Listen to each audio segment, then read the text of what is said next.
Today we're going to be focused on a turn, what we call here the Lallana turn. Adam produces this excellently within games, and today the focus is on receiving the ball under pressure with the defender from behind, looking to turn and run onto goal. Okay, so we're here with Lallana. Welcome, Adam. Okay. Adam's going to demonstrate, as we spoke about earlier, the Lallana turn. So you find yourself in positions in between the opposition defence and midfield, in some dangerous positions, receiving the ball with your back to goal. So we're going to look at the turn that you do on a regular basis, and we're going to look at to break it down into detail if you can. Talk to us about some of the key points that you feel that make you be able to do this skill so excellently.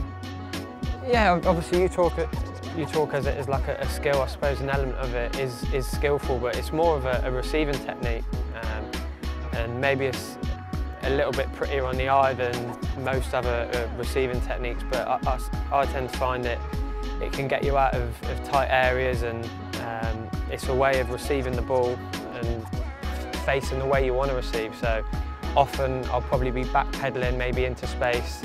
But it's important you know what's behind you. There's no point in doing it when you're going straight into a defender.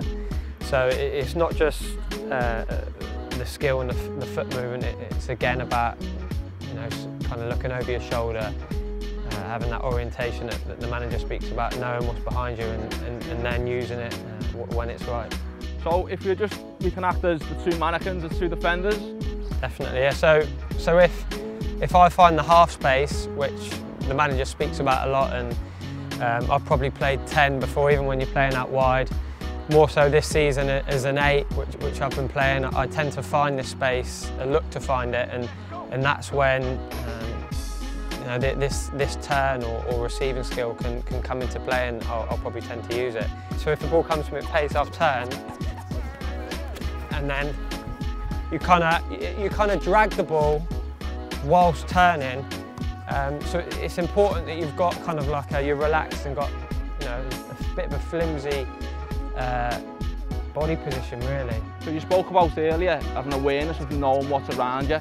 So talk to us a little bit about how you know what's around you as you're backpedaling. When would you take that look at the defender?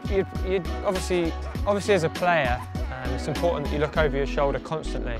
Not forever, because you need to know where the ball's coming. And I think there's been times where I've probably looked too much, and then you take your eye off the ball and you don't complete the technique or the skill because you're too worried what's behind you. But sometimes just a little 45 over both shoulders. And for example, if the ball's played and he's coming from there, I then know this space is free. And because the defender's forward motion like this, there's no way he can get that ball on the 45 because he's coming towards the back of me, looking to tackle me or whatever. And if I'm clever enough to know that, just like if it happens this side, he's coming at me here, looking to tackle.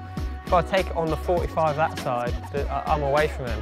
I suppose it's important as well at that distance. So it's almost like you're also with your toe to the inside of your foot that you're using the skill. But that touch, the distance of that touch could potentially be really, really important as well. Yeah, whereas like sometimes a Cruyff turn is, like for example, if you play it here, I take a touch and then do the Cruyff turn.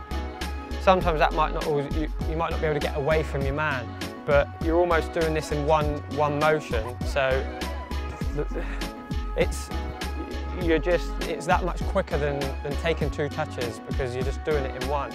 And when I do that, I'm almost into my stride already. So there's nothing more that you can kind of basically using the Cruyff, but just more efficiently, I think.